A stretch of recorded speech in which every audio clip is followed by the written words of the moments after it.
মহিলার যখন breast cancer হয় এবং যখন একটা ব্রেস্ট বাদ চলে যাচ্ছে, এবার সে তো জানে যে একটা সময় আমাকে দেখতে এরকম ছিল।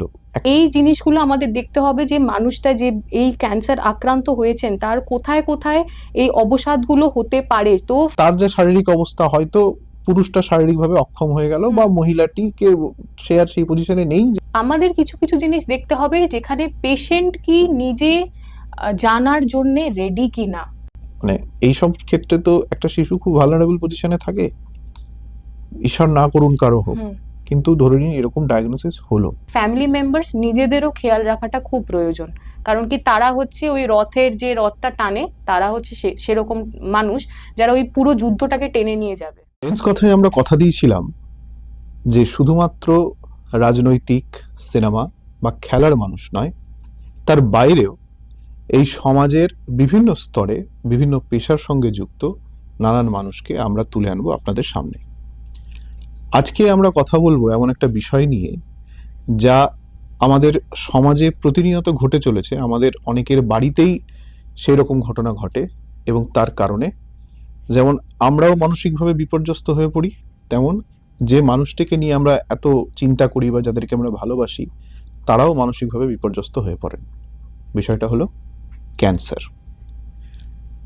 পৃথিবী জুড়ে ক্যান্সারের প্রকোপ বাড়ছে, আর এই ক্যান্সার যখন কোনো একজন ব্যক্তির হয়, শুধু সেই যে রোগী তার যে একটা মানসিক অবসাদ চলে তা কিন্তু নয়, তাকে প্রতিনিয়ত দেখতে হয় তার বাড়ির মানুষকে, তার শারীরিক যে কষ্ট সেটা বাড়ির মানুষরা দেখেন, আর তার জন্য দরকার পড়ে একজন মেন্টাল হেলথ এক্সপার্টের।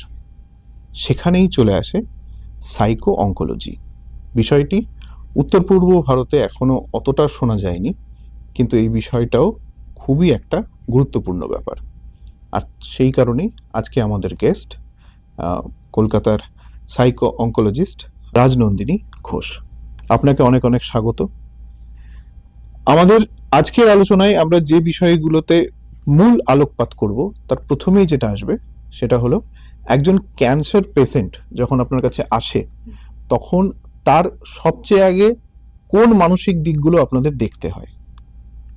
নিশ্চয়ই। সবার প্রথমে আমি বলবো যে ক্যান্সার যে রোগটা এটা কিন্তু কোনো শারীরিক রোগ নয়। ক্যান্সার যখন একটা মানুষের ডায়াগনোসিস হয়, যখন ধরা পড়ে প্রথমে, তখন থেকেই রোগটা শুরু হয় এবং সেটা শারীরিকের সঙ্গে সেটা মানসিকভাবেও অনেকগুলো স্তরে জড়িয়ে রয়েছে। যেরকম আপনি প্রথম যে কোয়েশ্চেনটা আমাকে করলেন যে ক্যান্সার হলেই আমরা প্রথম কোন কোন দিকগুলো খুঁজে নেব, তাই তো? দেখুন, আমাদের একটা ছোট্ট সার্কেল একটা মনে রাখতে হয়, সেটা হচ্ছে একটা ফিজিক্যাল, সাইকোলজিক্যাল, সোশ্যাল, স্পিরিচুয়াল। যখন একটা মানুষ ক্যান্সার রোগ নিয়ে আক্রান্ত হন তার এই চারটে জিনিসই খুব বেশিভাবে বিপর্যস্ত হয়। যেরকম ফিজিক্যাল, শারীরিক সমস্যাগুলো তো আমরা জানি, সাথে আসছে সাইকোলজিক্যাল, তারা অবসাদে একটা লম্বা সময়ের জন্য ভোগেন। প্রথম হচ্ছে ক্যান্সার আক্রান্ত হলো, একটা শক পেলো হঠাৎ করে, তারা হয়তো সিমটমস অনেকদিন ধরে হয়তো তাদের মধ্যে দিয়ে হচ্ছিল, কিছু শারীরিক অসুবিধা হচ্ছিল, কিন্তু প্রথম ধরা পড়লো যে ক্যান্সারটা তার হয়েছে, তো সেটা একটা সাংঘাতিক বড় শক। সেটা হচ্ছে প্রথম। দ্বিতীয়ত, সেই মানুষটি যদি কোনো কর্মসূত্রে কিছু কাজের সঙ্গে জড়িত আছে, কিংবা অনলি ফ্যামিলি আর্নিং মেম্বার, কিংবা ধরুন একজন ছোট্ট শিশু, তার চারিদিকে সমস্ত কিছু কিন্তু নষ্ট হয়ে যাচ্ছে, তার একটা অসম্ভব আনসার্টেনিটি তাদের মধ্যে রয়েছে। ছোট্ট শিশু হলে সে আর স্কুলে যেতে পারবে কি পারবে না, একটা বড় কোয়েশ্চেন মার্ক। সেকেন্ড, সে যদি only source of earning member হয়, সে পরবর্তীকালে কাজে যেতে পারবে কিনা সেটা একটা কোয়েশ্চেন মার্ক। তো এই জিনিসগুলো আমাদের দেখতে হবে যে মানুষটা যে এই ক্যান্সার আক্রান্ত হয়েছেন তার কোথায় কোথায় এই অবসাদগুলো হতে পারে। তো ফার্স্ট হচ্ছে প্রিভেনশন। আমাদের যারা সাইকো অঙ্কোলজিস্ট, আমাদেরকে খুব বেশিভাবে ভালো করে জানতে হবে, তার ফ্যামিলি হিস্ট্রি নিতে হবে, তার সেই মানুষটার হিস্ট্রি নিতে হবে যে কোন কোন জায়গায় আমরা একটা করে রেড ফ্ল্যাগ দেখতে পারবো, সেই আইডেন্টিফিকেশনটা অত্যাধিক জরুরি। সেটা গেল সাইকোলজিক্যাল দিকটা। সেকেন্ড হচ্ছে সোশ্যাল। সোশ্যাল মানে আমাদেরকে দেখতে হবে যে মানুষটা সোশ্যালি ওয়েল কানেক্টেড কিনা। ক্যান্সার আক্রান্ত হয়ে যাওয়ার পর ওই মানুষটাকে আমরা ধীরে ধীরে একটা পেশেন্ট রূপে পরিণত করি, তাহলে ওই পার্সনহুড টু পেশেন্টহুড হয়ে যাচ্ছে জিনিসটা, একটা সাংঘাতিক বড় ট্রানজিশন হয়ে যাচ্ছে। তো as a psycho oncologist or as a mental health professional আমাদের খুব মনে রাখতে হবে যে মানুষটা এই ডায়াগনোসিসের আগে পর্যন্ত যেভাবে জীবনটা কাটাতেন, ডায়াগনোসিসের পরেও যেন সেইভাবে কিছুটা হলেও সেই জীবনটা কাটানোর জন্যে একটা সহযোগিতা পায় তাদের ফ্যামিলির থেকে এবং যারা আমাদের হেলথ প্রফেশনালস তাদের থেকে।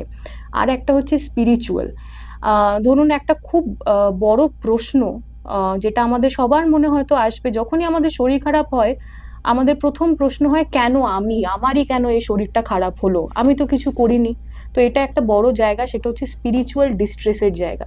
সেই জায়গাটাও একজন মেন্টাল হেলথ প্রফেশনাল অনুযায়ী আমার মনে হয় সেই জায়গাটাও আমাদের আইডেন্টিফাই করা উচিত, এবং সেই কিভাবে সে সেই জায়গা থেকে ন্যাভিগেট করে বেরোতে পারবে, সেই ডিস্ট্রেসটা তার থাকবে না, সেটাও দেখাটা খুব জরুরি। একেবারেই। আমরা এরপরে যে বিষয়টাতে মানে আলোকপাত করতে চাইছি সেটা হচ্ছে যে এই যে আপনি বললেন যে আলাদা আলাদা পর্যায়ে, কিন্তু একজন ক্যান্সার পেশেন্ট যখন আপনার কাছে প্রথমবার আসছেন, আপনি যখন জানতে পারছেন যে সে এসছে এবং হয়তো সেই পেশেন্টটাও জানে না হয়তো এখনো পর্যন্ত, যেটা স্বাভাবিক হয় আর কি, বাড়ির লোক প্রথমে তো জানাতে চায় না নিশ্চয়ই। পেশেন্টকে। এই পেশেন্টকে কখন জানানো উচিত বা আপনারাই কি জানান, সেটা কি আপনারাই করেন?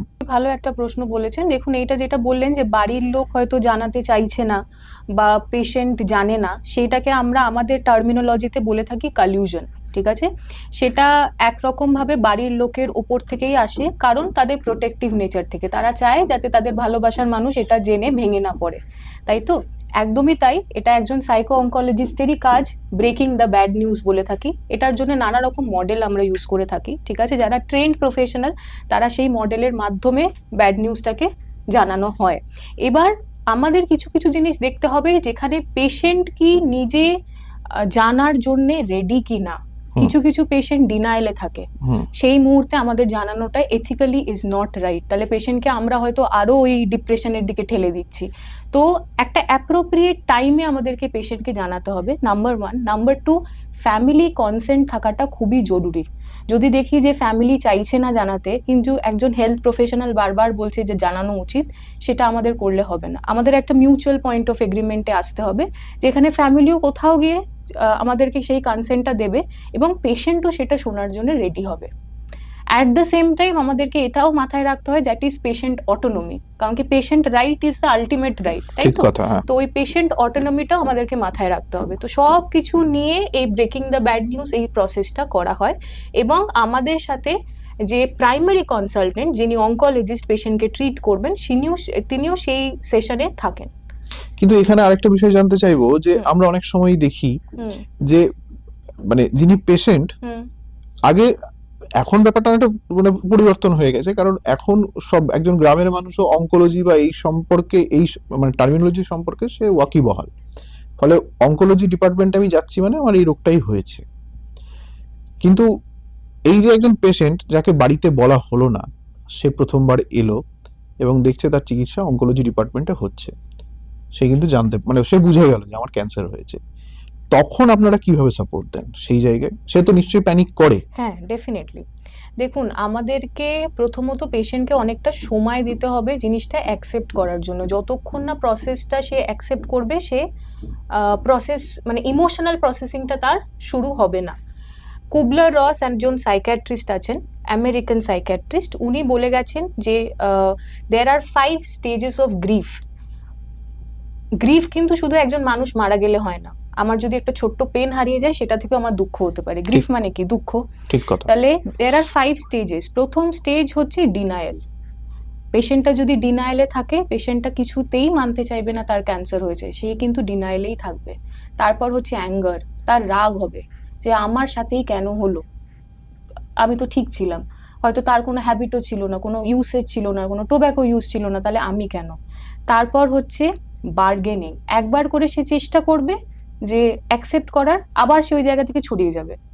তারপর আসছে ডিপ্রেশন, সেই অবসাদ, একটা ডিপ হলো, আস্তে আস্তে গ্রাফটা উঠছিল কিন্তু একটা ডিপ হলো, ডিপ্রেশনের একটা ফেজ চললো। তারপর আসে অ্যাকসেপ্টেন্স, তারপর আসে মিনিং মেকিং। মিনিং মেকিং মানে আমি অ্যাকসেপ্ট করে নিলাম, এবার আমাকে এই নিউ নর্মাল অ্যাডজাস্টমেন্ট নিয়ে জীবনটা চলতে হবে, দ্যাট ইজ মিনিং মেকিং।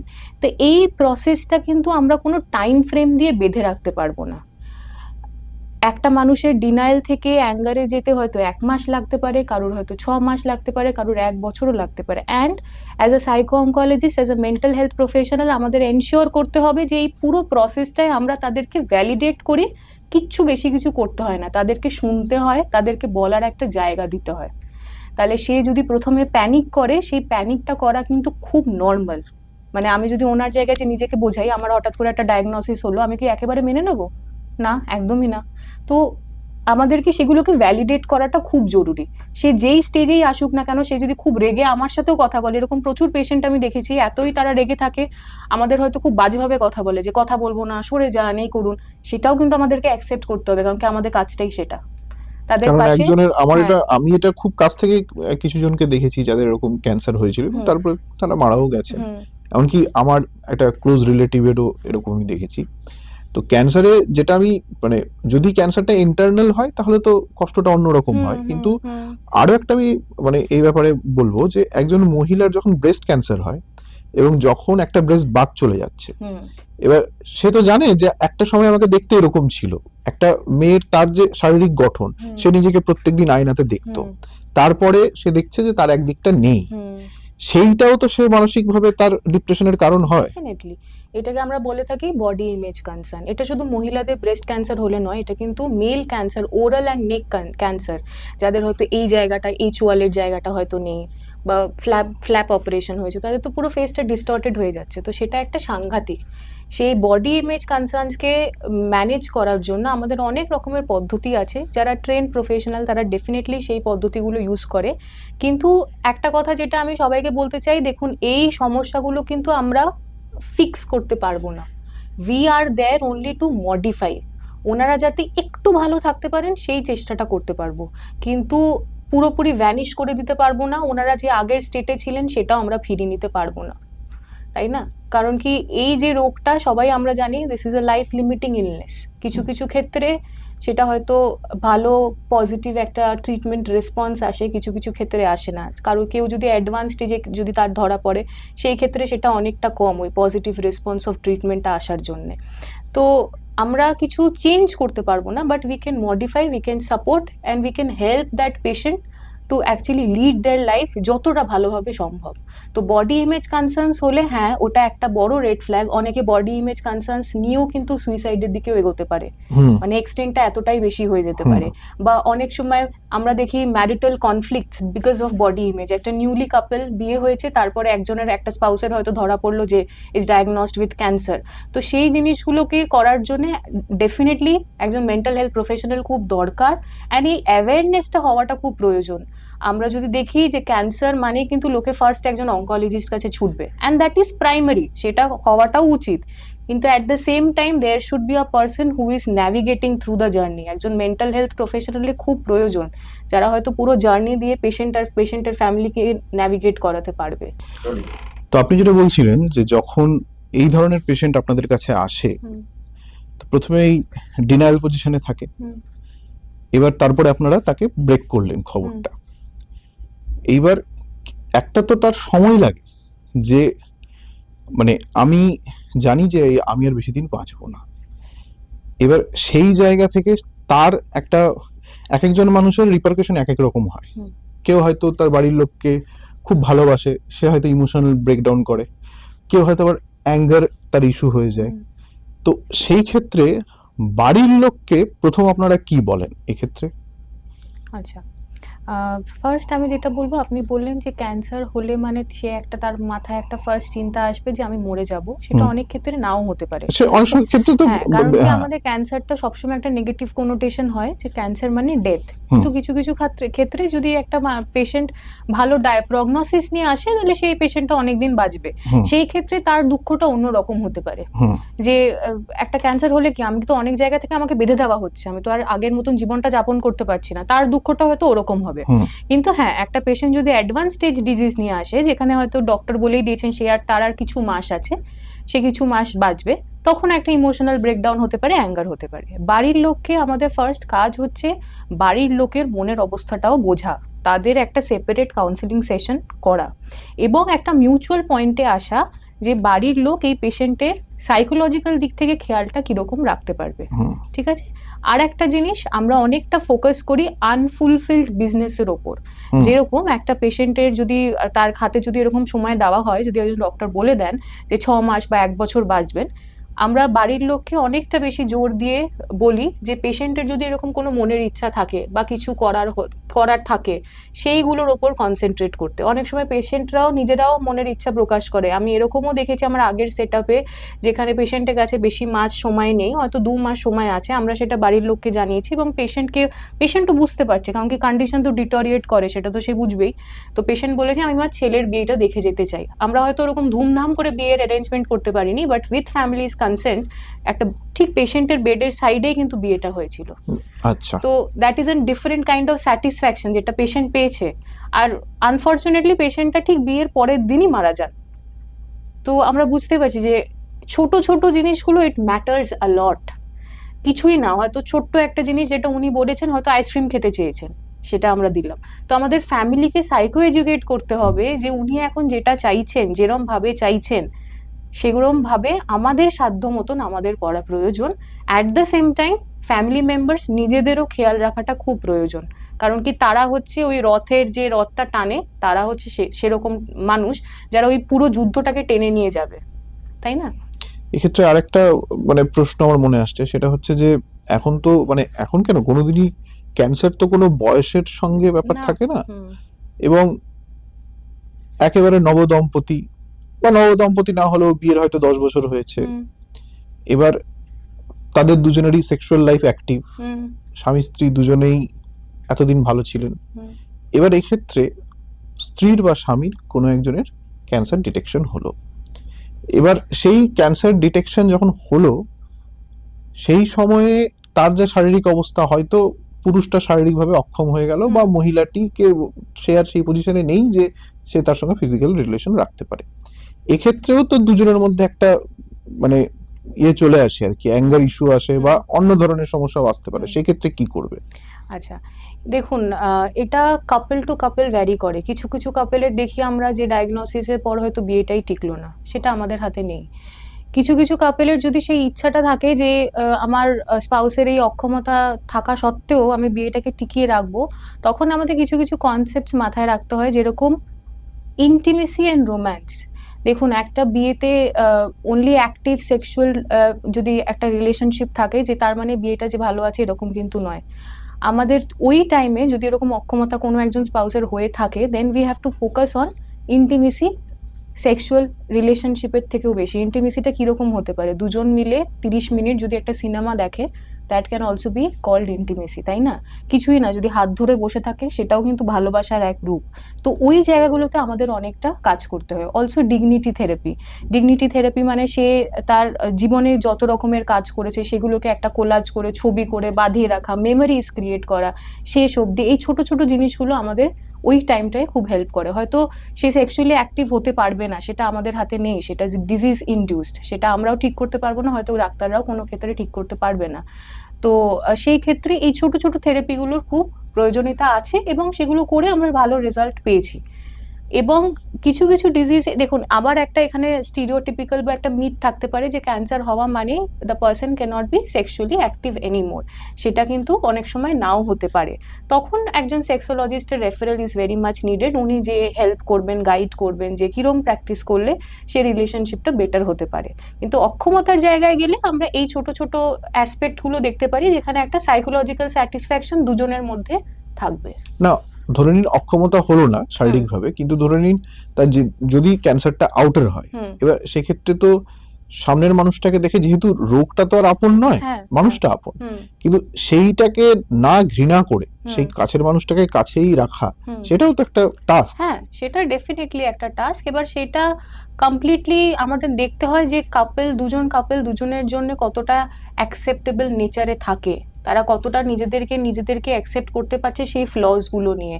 তো কাপল কাউন্সিলিং এখানে অনেকটা রোল প্লে করে। আচ্ছা, মানে ক্যান্সারের জন্য কাপল কাউন্সিলিং হয় আলাদা?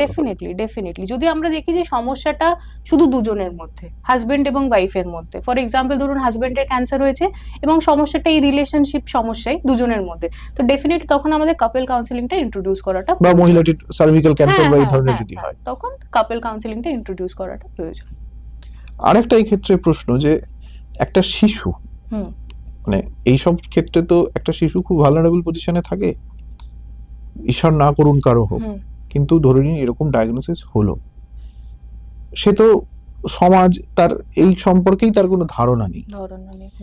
কিন্তু আমি গ্রামে এরকম দেখেছি যে একটা শিশু, তার এরকম মানে প্রথমে টিউমার ছিল, সেটা পরে থেকে ইয়ে হয়ে ক্যান্সার হয়ে যায়, এবং তার বন্ধু বান্ধবদের বাকিরা মানে মায়েরা বলেছে ওর সঙ্গে খেলবি না, হুম কারণ এটা ব্যাপার এখনো রয়েছে গ্রামের দিকে বা একেবারে রুরাল যেখানে এতটা কনসিয়াসনেস নেই, হুম বা আমি বলবো শহরেও আছে, এই ট্যাবুগুলো আজও যায়নি যে ওর সঙ্গে খেলবি না বা ওর সঙ্গে মিশবি না, শরীরে ক্যান্সার আছে। হুম সেক্ষেত্রে বাচ্চাদেরকে আপনারা কি করে সাপোর্ট দেন এক্ষেত্রে?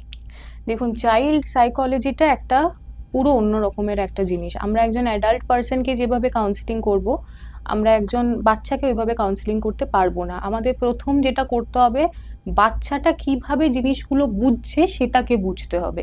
সে কিন্তু ক্যান্সারটা একটা টিউমার বা একটা সেলের মধ্যে কিছু হচ্ছে সেটা ভাবে বুঝবে না। ক্যান্সার মানে সে হয়তো বুঝতে পারে একটা দুষ্টু লোক আমার শরীরে ঢুকে গেছে বা একটা দুষ্টু কিছু আমার শরীরে, তো সেইগুলোকে আমাদের বুঝতে হবে যে ও কিভাবে, বাচ্চাটা কিভাবে এই মানেগুলোকে বের করছে, ফার্স্ট। সেকেন্ড, এখনকার দিনের বাচ্চারা এত অ্যাডভান্সড, ফোন দেখে ওরা সব বুঝতে পারে। হয়তো এতটা গুরুত্ব, মানে আমাদের এত গুরুত্ব হয়তো বুঝতে পারবে না, গম্ভীর যে কন্ডিশনটা সেটা হয়তো বুঝতে পারবে না, কিন্তু বুঝতে পারে তার শরীরে কিছু একটা রোগ হয়েছে। তো সেইটা প্রথমে বোঝাটা খুব জরুরি যে বাচ্চাটা কতটা বুঝতে পারছে, কিরকম ভাবে বুঝতে পারছে। আর বাচ্চাদের এই চাইল্ড ক্যান্সার যখনই চলে আসছে, পিডিয়াট্রিক ক্যান্সার যখনই চলে আসছে, ওই জায়গায় counselling A most of the time parent একজন বা দুজন, যেই প্রাইমারি কেয়ার গিভার হোক না কেন, দুজনকে ইনভলভ করাটা খুব জরুরি। একা বাচ্চার সাথে কাউন্সেলিংটা অনেক সময় হয়ে ওঠে না। ধরুন বাচ্চার 2 বছর বয়স, 3 বছর বয়স বা 1 বছর বয়স, তখন তো আমরা শুধু বাচ্চাকে সাপোর্ট করতে পারবো না, তখন পেরেন্ট কাউন্সেলিংটা বেশি হয়ে যায় দরকার। কিন্তু একটা টিনেজার বাচ্চা যদি হয়, 12-13 বছরের বাচ্চা, তখন তার কিন্তু সাইকোলজিক্যাল কনসার্নগুলো পুরো আলাদা রকম হবে। সে স্কুলে যেতে পারছে না, একটা পিয়ার আইসোলেশন হয়ে যাচ্ছে, সব বন্ধু বান্ধবদের থেকে দূরে। তো এই জিনিসপত্রগুলো না কোনো একটা একটা কোনো ওয়ান মেড থেরাপি কিছু নেই, আমাদেরকে ওই টেলার মেড করে দিতে হয়। প্রতিটা সমস্যার জন্য নানা রকম ভাবে থেরাপি আমাদের ইউজ করতে হয়। একলিকটিক অ্যাপ্রোচ যেটাকে বলি আমরা, সেটা ইউজ করতে হয়। তো আমি হয়তো এক লাইনে আপনাকে বলতে পারবো না যে এইটা হলে বাচ্চাকে আমি এভাবে সাপোর্ট করতে পারবো, সেটা সম্ভব হয় না। নানা রকম জিনিস জুড়ে সাপোর্ট করতে হয়। বাট একটাই মেইন ডিফারেন্স অ্যাডাল্ট কাউন্সিলিং আর চাইল্ড কাউন্সিলিং এর মধ্যে হচ্ছে, বাচ্চাটা কিভাবে সমস্ত কিছু বুঝছে সেটা আমাদের থেরাপিস্ট হয়ে সেটা প্রথমে বোঝা। যে ওর মাথায় ক্যান্সার মানে কি, ওর মাথায় হসপিটাল আসা মানে কি, ওর মাথায় ইনজেকশন একটা নেওয়া মানে কি, তো সেগুলো আমাদের বোঝা খুব দরকার। আচ্ছা, অনেক সময় আমরা দেখি যে গর্ভবতী মায়ের ক্যান্সার হয়েছে, মানে যখন সে প্রেগনেন্ট, হুম এবার সে তো তখন শুধুমাত্র নিজের প্রাণ নিয়ে নয়, না তার ভেতরে যে প্রাণ বেড়ে উঠছে হুম সেটা নিয়েও সে হুম কনসার্ন। হুম সেক্ষেত্রে তারও কি তার তো একটা সাইকোলজিক্যাল ইস্যু হবে, হবে। সেইটাকে আপনারা কি করে সাপোর্ট দেন? দেখুন, এই গর্ভবতী অবস্থায় ক্যান্সার হওয়াটা না, এটা হয়তো যে তার ট্রিটিং প্রাইমারি কনসালটেন্ট হয়তো সে অনেকটা আগে থেকে কাউন্সিলিং করে আসছে তাকে, এবং একটা অ্যাসিওরেন্স দেওয়া হয় যে বাচ্চার কিছু হবে না, বা কিছু কিছু ক্ষেত্রে হেরিডিটারি বা জিন থ্রু ক্যান্সারটা স্প্রেড হতে পারে। সেই কাউন্সিলিংটা অনেকটা ডাক্তারদের ওপর থাকে, সেটাই হয়তো আমরা খুব একটা কিছু করতে পারবো না, এক্সেপ্ট একটা সাপোর্ট দেওয়া। এছাড়া খুব একটা আমাদের হাতে থাকে না, কারণ কি এটা অনেকটাই ওই মেডিকেল সাপোর্টের প্রয়োজন হয় কম্পেয়ার টু সাইকোলজিক্যাল সাপোর্ট। যেই সাইকোলজিক্যাল সাপোর্টটা প্রয়োজন হয় সেটা ডেফিনেটলি আমরা দিতে পারবো, কিন্তু আমরা তো এই আশ্বাসটাও দিতে পারবো না যে বাচ্চাটার কিছু হবে না। তো সেই ভয়টা মাটার থেকেই যাবে, আর সেটা কোনো ওষুধ দিয়েও কম হবে না, কোনো কাউন্সিলিং দিয়েও কম হবে না, তাই না? সেটা থেকে যাবে। তো যতটুকু সাপোর্ট আমরা সেই অবস্থায় দিতে পারি সেটা আমরা দিতে পারবো, বাকিটা অনেকটা ডাক্তারের ওপর নির্ভর করছে, যিনি পেশেন্টটাকে প্রথম থেকে দেখে আসছেন। কারণ কি, এই ক্ষেত্রে প্রি কাউন্সিলিংটা খুব খুব দরকার। মানে পেশেন্টের ক্যান্সার হয়েছে এবং সে গর্ভবতী, তো তার কাছে নিশ্চয়ই একটা অপশন ছিল সে বাচ্চা নেবে কি নেবে না এই অবস্থাতেও। তো ওই প্রি কাউন্সিলিংটা খুব দরকার এখানে, কম্পেয়ার টু ওই সিচুয়েশনে দাঁড়িয়ে আমাদের কাউন্সিলিং করাটা। যিনি ওনার প্রাইমারি কনসালটেন্ট, তার কাউন্সিলিংটা is very much needed compare to আমাদের কাউন্সিলিং। এবং অনেক ক্ষেত্রে দেখেছি যে পেশেন্ট ক্যান্সারের চিকিৎসা নিতে চায় না, হুম আমি ট্রিটমেন্ট নেব না, হুম আমি তো আমি তো মরবই, হুম ব্যাপারটা সে ধরেই নিয়েছে আমি মরবো, আমি কোনো চিকিৎসা করাবো না। এবার তাকে ধরে বেঁধে বাড়ির লোক হয়তো নিয়ে এসেছে, সে তাকে শোয়াচ্ছে বেডে, সে আবার উঠে বসছে, চিৎকার করছে, উল্টোপাল্টা লোককে খিস্তি দিচ্ছে, এসব লেগে আছে। সেক্ষেত্রে ওই পেশেন্টকে আপনারা কি করে সেই সময় মানে কুল ডাউন করেন? আচ্ছা, এবার দেখুন ট্রিটমেন্ট না নেওয়ার কারণ অনেক কিছু হতে পারে। এখনকার অনেকের মানুষের মধ্যে থাকে যে ক্যান্সার ট্রিটমেন্ট নিলে ক্যান্সারটা আরো ছড়িয়ে যাবে। নাম্বার ওয়ান এটা, আমি এটাও মনে করি যে লোয়ার মিডল ক্লাস বা একটু গরিব, আমি বলবো যে একটু দারিদ্র সীমার নিচ থেকে যারা আসেন, তাদের মনে হয় যে ট্রিট করালে আমার যে টাকাটা আমার পেছনে খরচা হবে সেই টাকাটা যদি আমি রেখে যেতে পারি তাহলে আমার ছেলে মেয়ে বউ বাচ্চা খেয়ে বাঁচবে। এটা একটা বেসিক কনসার্ন থাকে। তো সেক্ষেত্রে আপনারা এই ধরনের পেশেন্ট পেলে কি করেন? ফার্স্ট হচ্ছে পেশেন্ট কাউন্সিলিং। পেশেন্টের কি কনসার্ন সেটা আমরা বোঝার চেষ্টা করব, পেশেন্ট কেন নিতে চাইছে না সেটা বোঝার চেষ্টা করব, এবং আমরা আমাদের মতটা দেব উইথ প্রস অ্যান্ড কনস। আপনি যদি ট্রিটমেন্ট নেন, এই ভালোগুলো হতে পারে, আবার এই খারাপগুলো হতে পারে। সেটা হয়তো আমরা কিছু 2টো বা 3টে সেশন দিলাম। তারপরেও পেশেন্ট যদি বলে না আমরা নেব না, তাহলে আমাদের ওই পেশেন্ট অটোনমির কথাটা মাথায় রেখে কেসটা ছেড়ে দিতে হবে, কারণ কি আমরা জোর করতে পারবো না। কামিং টু ফ্যামিলিকেও সেরকমভাবে আমাদের বোঝানো হবে প্রস অ্যান্ড কনস, শুধু ভালোটা না খারাপটাও আমাদেরকে বোঝাতে হবে। তখনও যদি বলে ফ্যামিলি যে না আমরা পেশেন্টের কথাই শুনবো, আমরা ট্রিটমেন্ট নেবো না, তখন আমাদের কেসটা ছেড়ে দিতে হয়। এবং আমাদের কাউন্সিলিং এর পর যদি পেশেন্ট বলে না আমি একটা ট্রাই নিতে চাই, আমি একটা করে দেখতে চাই, তখন তারা যদি ট্রিটমেন্ট নেয় ওয়েল অ্যান্ড গুড। আর একটা অপশন হয়, আমরা ওই আমি যেহেতু প্যালিয়েটিভ কেয়ার কাউন্সিলিংও করি, আমরা ক্যান্সারে তো 2 ধরনের ট্রিটমেন্ট, একটা কিউরেটিভ ইন্টেন্ট, একটা প্যালিয়েটিভ। ঠিক আছে, এবার প্যালিয়েশনটা অনেক ক্যান্সারের ডায়াগনোসিস থেকেই শুরু হতে পারে।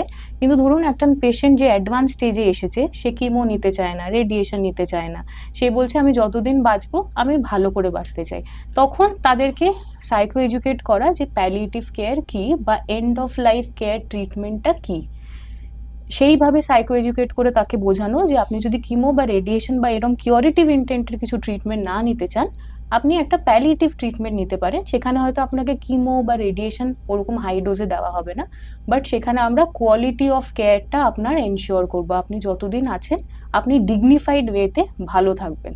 কিন্তু সেখানে কিন্তু আমরা ক্যান্সারটাকে ধরছি না, ক্যান্সারটাকে ছুটছি না। ক্যান্সারটা হয়তো বাড়তে পারে, কমতে পারে, সেটা সেটার নেচারে থাকবে।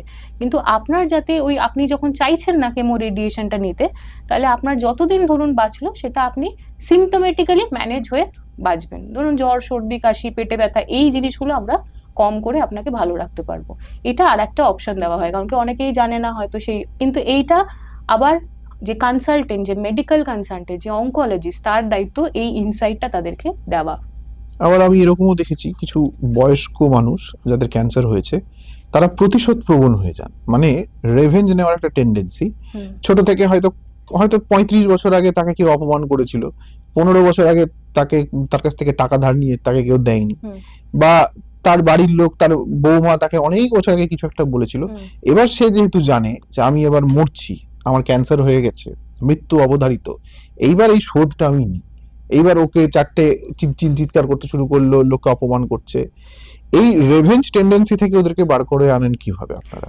আচ্ছা, রিভেঞ্জ টেন্ডেন্সি অনেক কারণে হতে পারে। এক হচ্ছে পার্সোনালিটি, যদি মানুষের একটা যদি প্রথম থেকেই তার পার্সোনালিটি এরকম হয়ে থাকে, তাহলে রিভেঞ্জ টেকনিক আসতে পারে। আর একটা হয় তার যদি স্পিরিচুয়াল ডিস্ট্রেস খুব হাই হয়ে যায়, ধরুন সারা জীবন সে পুজো আচ্ছা করেছে, লোকের কোনো খারাপ করেনি, কিন্তু ঠিক হয়তো কথা, এই যে কেসটা বলছি এটা একজনকে আমি দেখেছি, হ্যাঁ সে খুব পুজো আচ্ছা করতো, ঠিক। তো এটা হচ্ছে স্পিরিচুয়াল ডিস্ট্রেস থেকে হয় কি, সারা জীবন আমি খুব পুজো আচ্ছা করলাম, ঠাকুরের সেবা করলাম, সবার সেবা করলাম, সমাজের সেবা করলাম, নিজের জন্য কম ভেবে লোকেদের কথা ভাবলাম, কিন্তু আমারই কেন হলো, তাহলে আমি একটু খারাপ হই। ভালো হয়েও যখন আমার এই রোগটা আমাকে আটকাতে পারলো না, তাহলে আমি খারাপ হই। ওইখান থেকে ওই রিভেঞ্জ নেওয়ার টেন্ডেন্সিটা কিন্তু থাকে। কিন্তু সবটাই মানে একটা ক্যান্সার পেশেন্টের যা যা সমস্যা দেখা যায়, সাইকোলজিক্যাল সমস্যা দেখা যায়, আমাদের সবসময় মাথায় রাখতে হবে যে এগুলো কিন্তু সব সিচুয়েশনাল। মানে এগুলো কিন্তু সিচুয়েশনের জন্য এসেছে। ওনাদের ক্যান্সার হয়েছে বলেই হয়তো একজন সাইকো অনকোলজিস্টের কাছে তাকে যেতে হচ্ছে, নইলে হয়তো সারা জীবনে যেতে হতো না। কিংবা যা রাগ হচ্ছে, যা অভিমান হচ্ছে ইজ বিকজ অফ ক্যান্সার। আর কোথাও গিয়ে কিন্তু তারা ভুল নয়, তাদের এই রোগটা এরকম বানিয়ে দিয়েছে। মানে আজকে যদি আমাকে ওই জায়গায় রাখি, আমার যদি হঠাৎ করে একটা ডায়াগনোসিস হয়েছে এরকম, আমি যদি জানতে পারি, আমি কি ওরকম বিহেভ করবো না? আমি কি একটা ডিনায়ালে থাকবো না? আমার কি রাগ হবে না? সেটাই তো স্বাভাবিক, তাই না? তো এই অনকোলজি এই বিষয়টা শহরে এখন যত ব্যাপারটা বেড়েছে, বা ধরে নিন প্রাইভেট সেক্টরগুলোতে, হুম। যেখানে বেসরকারিভাবে চিকিৎসা হয়, সেখানে ব্যাপারটা যতটা রয়েছে, আমার মনে হয় সরকারি ক্ষেত্রে অতটা এখনো হুম। প্রচার বা প্রসার ঘটেনি। হয়নি। হুম। তো সব মানুষের পক্ষে তো প্রাইভেট থেকে এফোর্ড করা সম্ভব হয় না। গ্রাম বাংলায় এরকম ধরনের ঘটনা যখন ঘটছে, বাড়িতে এই রোগের দেখা যাচ্ছে যে কেউ আক্রান্ত, সেক্ষেত্রে একজন গ্রামের মানুষ একটা প্রাইমারি, আপনি বলুন যে কি করতে পারে তারা? দেখুন, গ্রাম বাংলায় প্রথমত আমাদের অ্যাওয়ারনেস ছড়ানোটা কিন্তু খুব প্রয়োজন। সেটা আমাদের কোথাও গিয়ে এটা আমাদের দায়িত্ব।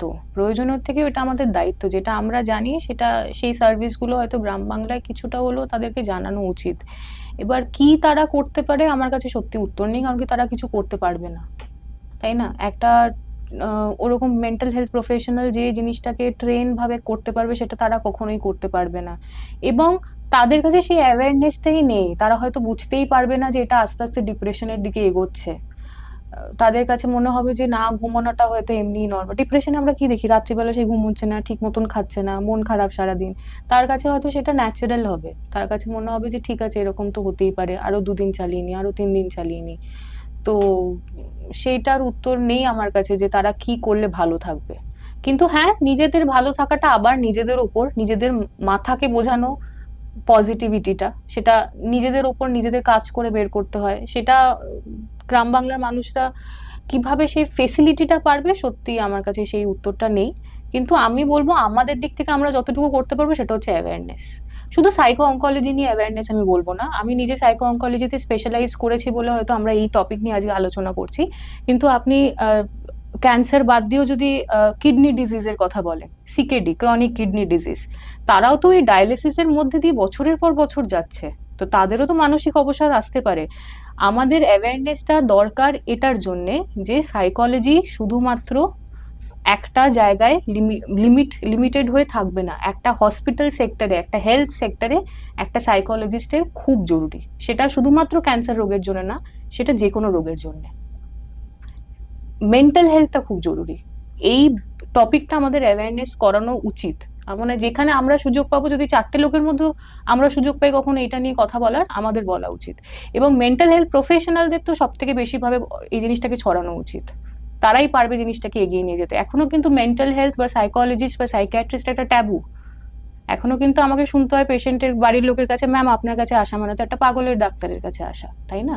তো এই জিনিসগুলোকে আমাদেরই ভাবতে হবে। আর এত বছরে যখন সম্পূর্ণটা ভেঙে উঠতে পারিনি, মানে আরো বছর, আরো সময় আমাদের লাগবে সেটাকে ভাঙতে। একেবারেই আমরা আজকের আলোচনার একেবারে শেষের দিকে আছি। আপনার কাছে শেষ একটা প্রশ্ন থাকবে যে এই যে হারে এখন ক্যান্সার হচ্ছে, এবং বয়স বাদ দিয়েও, মানে বয়সের কোনো সীমা থাকছে না, একটা শিশুরও ক্যান্সার হচ্ছে, একটা বয়স্ক মানুষেরও ক্যান্সার হচ্ছে, তাতে অনেক সময় দেখা যাচ্ছে যে মানে সেলফ ডায়াগনোসিস, মানে ওটা হয়তো টিউমার বা টিউমারও নয়, অন্য কিছু, একটা ছোট সিস্ট, আগেই ভেবে নেওয়া যে ক্যান্সার হতে পারে বা ক্যান্সার জাতীয় কিছু হতে পারে। কিছু মানুষকে তো এমনও দেখেছি যে ও সকাল থেকে রাত পর্যন্ত কোনটা ক্যান্সার হতে পারে সেটা বাড়ির 4টে লোককে বলে বেড়ায় যে এটা বোধহয় ক্যান্সারই হয়েছে। তো এই ব্যাপারগুলোকে আপনারা কিভাবে দেখেন? আচ্ছা, তো এখনকার যে গুগল আর এআই, এরাই হচ্ছে বড় ডাক্তার। তো আমাদের আর কোনো প্রয়োজন নেই। তো তারা এই ক্যান্সার সেলফ ডায়াগনোসিসটা করতেই থাকে। তো এটার জন্য দরকার হচ্ছে প্রিভেনশন। প্রিভেনশন কিভাবে করা উচিত? আমাদের অ্যাটলিস্ট বছরে 1 থেকে 2 বার ব্লাড চেকআপ, নর্মাল চেকআপ করা উচিত। এখন যে ভ্যাকসিনগুলো বেরোচ্ছে ফর প্রিভেনশন, সেই ভ্যাকসিনগুলো আমাদের নেওয়া উচিত। জেনেটিক হিস্ট্রি যদি কিছু থাকে, ফ্যামিলিতে যদি কারোর ক্যান্সার হয়, স্পেশালি মা বাবার দিক থেকে, সেই ক্ষেত্রে আমাদেরকে একটু সচেতন হওয়া উচিত। যদি আমরা কোনো সিমটমস দেখতে পাই, সেটাকে না ফেলে রেখে ডিরেক্টলি অনকোলজিস্টের কাছে যাওয়া উচিত। এবং যদি কেউ মনে করে যে আমার মা বা বাবার ক্যান্সার ছিল, আমার কোনো সিমটমস নেই, তাও কিন্তু সে গিয়ে জেনেটিক কাউন্সেলিং বা জেনেটিক স্ক্রিনিং করাতে পারে। সেটারও কিন্তু একটা অপরচুনিটি থাকে। তো সেই জায়গা থেকে আমাদেরকে সচেতন হতে পারবে। অ্যান্ড অ্যাওয়ারনেস, অ্যাওয়ারনেসই আসছে, আর প্রিভেনশন, এই দুটো হচ্ছে মেন কি। একেবারেই। অনেক অনেক ধন্যবাদ আপনাকে থ্যাংক ইউ। আজকের এই আলোচনায় আসার জন্য। আমরা আপনার সঙ্গে আরো আলোচনা করব, যেহেতু আপনি স্পেশালাইজ করেছেন এই বিষয়টাতে, সেই কারণে আমরা এই বিষয় নিয়ে কথা বললাম। আমাদের ইচ্ছা থাকবে এরপরে একদিন জেনারেল মেন্টাল হেলথ নিয়ে একবার কথা বলার। তো আজকের মতো লেন্স কথা, এই আলোচনা লেন্স কথায় শেষ করছি। আশা করি আপনাদের ভালো লেগেছে। ভালো লাগলে অবশ্যই চ্যানেলটা লাইক করবেন, শেয়ার করবেন আর সাবস্ক্রাইব করতে ভুলবেন না। আর ভিডিওটা যদি ইনস্টাগ্রাম, ফেসবুকে দেখেন তাহলে অবশ্যই আরও বেশি করে শেয়ার করুন, কারণ এই বিষয়ে সচেতনতা বাড়া দরকার, প্রত্যেক মানুষের জানা দরকার। অনেক অনেক ধন্যবাদ আপনাকে।